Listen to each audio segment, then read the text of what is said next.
Hey, it's your history homie Foo Howser. A few weeks ago, I went on a 2-week vacation to the UK and I visited some really cool places with some really great history that I wanted to share with all of you. I made 9 short little videos that I posted on my social media, but I wanted to share them with you as a compilation here on YouTube. I'm calling these Foo Howser's UK trip clips. I hope you like them, and don't worry, we're gonna get back to exploring California with my next video. Alright, see you soon. Hey, it's your history homie Foo Howser, checking in with a UK trip clip. Try saying that 10 times fast. We're coming to you live today from Cardiff Castle here in Cardiff, Wales. The area that became Cardiff Castle was first home to a succession of Roman forts in the 1st century. In the 11th century, the Normans built a moat and bailey castle on top of the site of the Roman fortifications, which featured the keep that still stands today. Throughout the centuries, several aristocratic families came to own Cardiff Castle and added features to the castle's grounds. The castle also witnessed several conflicts through its history, including Welsh uprisings throughout the 13th and 14th centuries, and the Wars of the Roses in the 15th century. In the 16th century, the castle came into the possession of Prince Henry, who would become King Henry VIII, whose Tudor dynasty brought an end to the War of the Roses and eased hostilities between the English and the Welsh.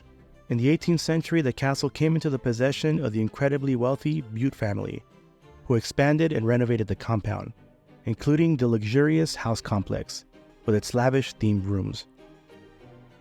In the 20th century, the castle's surrounding walls were used as air raid shelters during World War II, and in 1947, the castle was given to the people of Cardiff by the Bute family.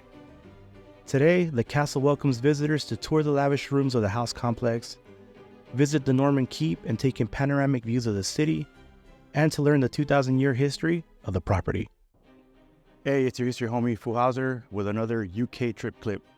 Today we're in Bath, England, and of course we're in Bath. What else are we going to visit but the Roman baths that the city's named after? Let's go check it out. The Roman baths are a well-preserved bathing facility that was built around 70 CE on the site of geothermal springs, which can reach temperatures above 104 degrees Fahrenheit and produce more than 300,000 gallons a day. The geothermal baths were known to the pre-Roman Celtic people of Britain, and once the Romans arrived, they called the area Aqua Sulis and built a spa on that site that became famous throughout the Roman world. They would expand and build an elaborate complex to accommodate pilgrims, including building a temple to the goddess Minerva. The complex remained in use until around the 4th or 5th century, when the Saxons gained control of the area. The site was excavated from the 1870s on and is now below the modern street level. The complex includes a museum that houses artifacts from the Roman period and also illustrates what life in and around the baths was like. You can also taste the water from the geothermal springs, which is definitely an acquired taste. Hey, it's your homie Foo Howser with another UK trip clip. Today we're in Highclere Castle, which should look familiar to you if you watch Downton Abbey. I think I pronounced that right. Highclere Castle was built in 1679 and largely renovated in the 1840s. The more than 200-room castle stands on a tract of over 1,000 acres. While the house is open to the public during certain times throughout the year, it is still a private home, and as such, they don't allow filming inside. But believe me that the inside is as breathtaking as the outside. In 1769, Henry Herbert inherited Highclere Castle and was made first Earl of Carnarvon in 1793. His descendants continue to own and occupy the castle. One of his most famous descendants was the 5th Earl of Carnarvon, who was known as Lord Carnarvon, who was a financial backer of the search for Tutankhamun's tomb. The house contains an Egyptian exhibition in honor of this discovery. Of course, the castle is more well known these days for its appearance in Downton Abbey. It's a great place to visit if you're a fan of the show or a history buff like me, and you can't forget to have afternoon tea. Hey, it's your history homie Foo Howser with another UK trip clip.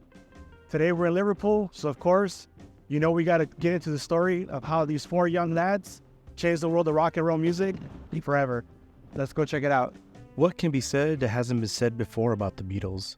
This rock group, with its most well-known lineup of Paul McCartney, John Lennon, George Harrison, and Ringo Starr, personified the counterculture of the 1960s and revolutionized music forever. To learn more about the story of the Beatles, I boarded the magical mystery tour bus, which took us to the childhood homes of the members and to places that inspired some of their most memorable songs, including Penny Lane and Strawberry Field. Along the way, we learned that the group started with the pairing of Lennon and McCartney in 1956, with Harrison joining in 1957, and Stu Sutcliffe and Pete Best later on. In 1960, they adopted the name The Beatles. In 1961, Sutcliffe left the band, and by 1962, they had replaced Best with Ringo Starr. The release in 1962 and 63 of songs like Please Please Me and I Wanna Hold Your Hand made them England's most popular rock group, and in 1964, Beatlemania hit the United States. After the bus tour, we got a chance to see the famous Cavern Club, where the Beatles played many shows during their early years. After a pint at the Cavern, we made our way to the Beatles Story, a museum that tells the story of the Beatles through historical Beatles artifacts and recreations of important places in their career, including the Casbah Coffee Club, the Cavern Club, and Abbey Road Studios. It truly does a wonderful job of immersing you in the history of this group, who in the short 8 years that the famous lineup of John, Paul, George, and Ringo was together, changed music forever. Hey, it's your homie Foo Howser with another UK trip clip. Today we're in Midhope Castle in Scotland, or if you're an Outlander fan, you might recognize this as Lollybrook. Let's check out the fascinating history of this building. The first reference to Midhope is from a 1458 document concerning a boundary dispute between Henry Livingston and John Martin, Laird of Midhope. Martin built the castle where he remained as Laird until his death in 1478, after which the castle passed over to Henry Livingston. In 1582, Midhope Castle passed to Alexander Drummond and his wife Marjorie Bruce. Alexander rebuilt the West Tower and the bars and turrets in 1587. In 1664, the castle took the shape that we see today as a result of the work by George Livingston, 3rd Earl of Linlithgow, who added the present doorway and lintel. By 1926, the castle was described as deteriorating, and it took several decades before restoration work was done. But in 1988, the roof was replaced and new window frames were inserted into existing window openings. In 2013, Midhope Castle was chosen as a filming location for the show Outlander, which renewed interest in the castle and is helping to further the restoration efforts. Hey, it's your homie Foo Howser with another UK trip clip. Today we are at Highclere Castle on the banks of Loch Ness because we're in search of Nessie and the history behind this legendary monster. Reports of a monster inhabiting Loch Ness date back to ancient times with stone carvings by the Pict of a beast with flippers. The first written account is from a biography of St. Columba. According to that account, in 565 AD, the monster had attacked a swimmer and was about to attack another when Columba commanded the beast to go back. The creature obeyed and slunk back into the loch. Over the next centuries, there were occasional sightings of the beast, but it wasn't until 1933 when the legend of the monster began to grow. A road had been completed next to the loch, which allowed a clear view of the lake from passing vehicles. In April, a couple reported seeing a dragon or prehistoric monster after it crossed the road and made its way into the water. The Daily Mail commissioned big game hunter Marmaduke Wetherall to catch the beast, and he claimed to have found footprints of it on the shores, but these were later found to be made by an ashtray made from the foot of a hippopotamus. In 1934, the most famous picture of the creature was taken by English physician Robert Kenneth Wilson, which sparked an international sensation and attracted numerous monster hunters. That picture was revealed in 1994 to have been a hoax. The monster was a wood and plastic head attached to a toy submarine, but that hasn't discouraged people from continuing to search for the creature affectionately called Nessie. The nearby Loch Ness Center does a great job of covering the history of the formation of the loch and the legend of Nessie, as well as covering the research that has been conducted trying to determine what organisms live in the water and if a creature like Nessie could exist there. The unique 1-hour immersive experience is a great way to immerse yourself in the history and legend, and it allows you to make up your own mind as to whether or not there's a beast lurking in the loch. Hey, it's your history homie Foo Howser with another UK trip clip.